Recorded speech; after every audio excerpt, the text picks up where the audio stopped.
already told you that, basically.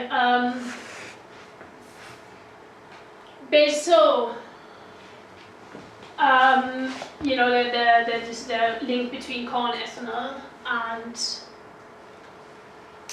what you saw here from 2005, basically, spike in soya prices, that really did happen. Then you get the drop with the global financial crash and the global recession, and then it's starting to ease, just to slide up again slowly, right? You had this massive big food price rise, commodity price rise in 2006 to 2008. So logically, we will have seen peaking deforestation in the Amazon really during this time. So next slide, please. But I'm not sure. But it didn't happen, right?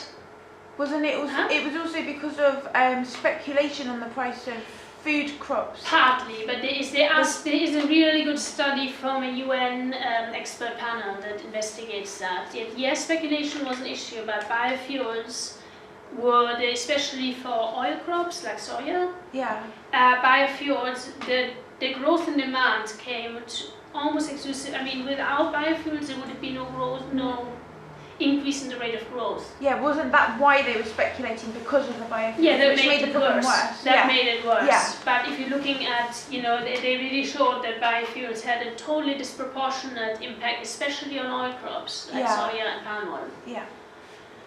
But despite all the logic that we should then have seen a spike in Amazon deforestation, what actually happened was that between 2004 and 2012 there was a massive decline in deforestation rate of the Brazilian Amazon. So we were wrong, but luckily so. You know, glad we were wrong.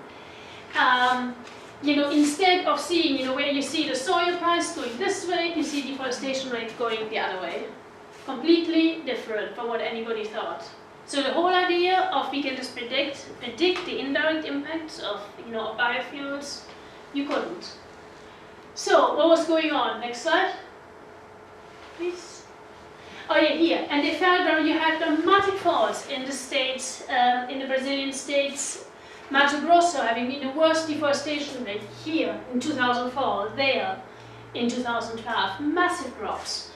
And you know, the Rondônia, Pará, Mato Grosso, the big soya growing states, massive declines in deforestation. At the time, the soya prices were going through the roof because of the demand for biofuels. So next one. So why was that? Why were we, thankfully, wrong in our predictions? Because of PED politics. The one thing was that there had been such an outcry internally, domestically, and pressure from the outside internationally, that the government suddenly started really enforcing the Brazilian Forest Code, which basically they enforced the laws that were prohibiting the deforestation in the Amazon, using satellite imaging and really enforcement, fines. You know, really example of, you know, really just really enforcement of existing regulations, enforcing the law.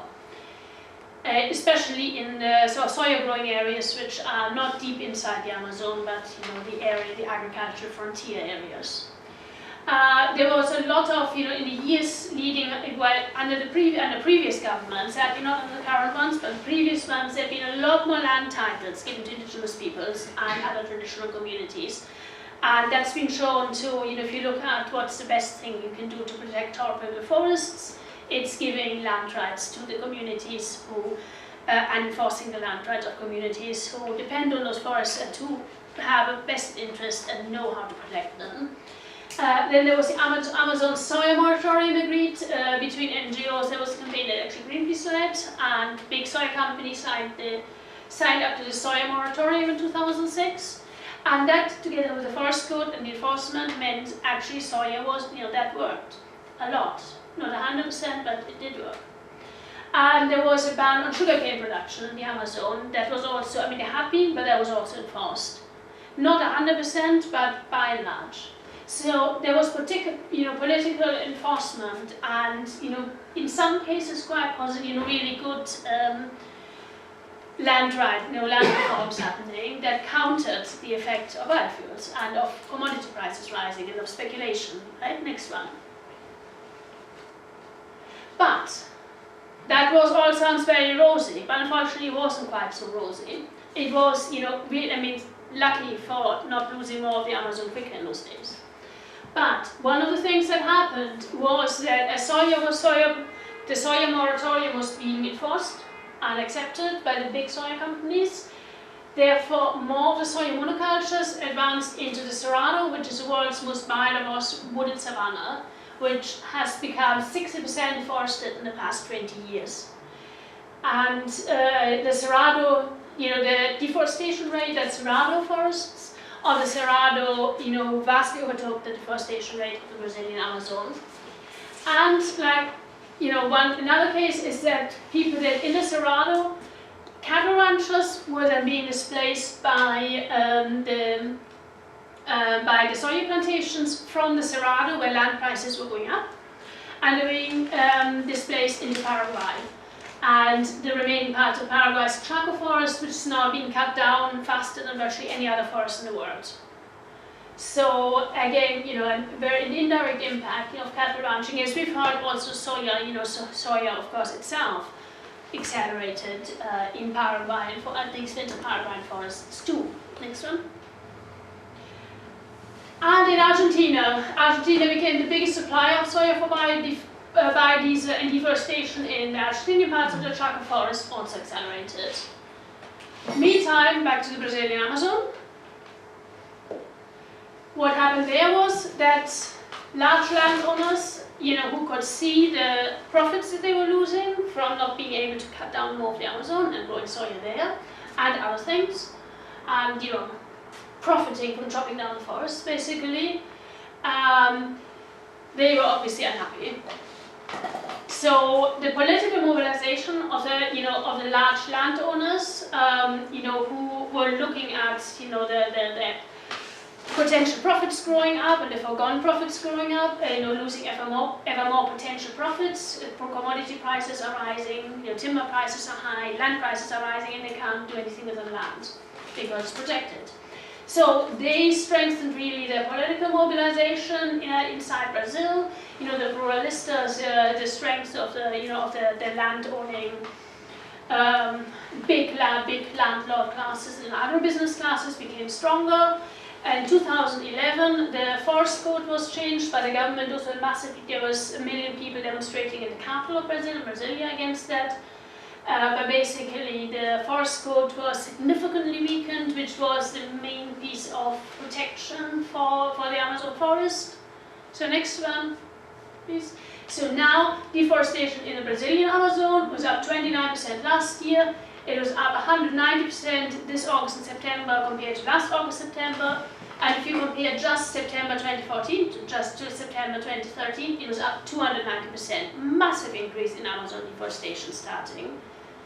So, and in December the Amazon soya moratorium will expire, which if that isn't renewed will make things far worse again. And on top of that, you now have pharma companies really gearing up to expand into the Amazon.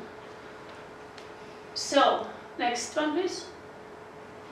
And it's particularly pertinent, and I think the reason that I chose that as an example is that you might have seen the news that there is the worst drought ever on record being suffered in Sao Paulo state. In Sao Paulo or the city, which is a 40 million people in Sao Paulo state, 20 million in the city.